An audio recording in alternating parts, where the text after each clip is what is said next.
So in this freeform tutorial video, I am going to be showing you guys how to italicize text here on freeform.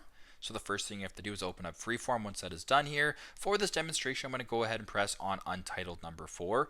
Now to add some text to your document or to your board, go to the bottom right and press on the A with the square to add a text box. I'm going to double tap it and then type in the word italicize,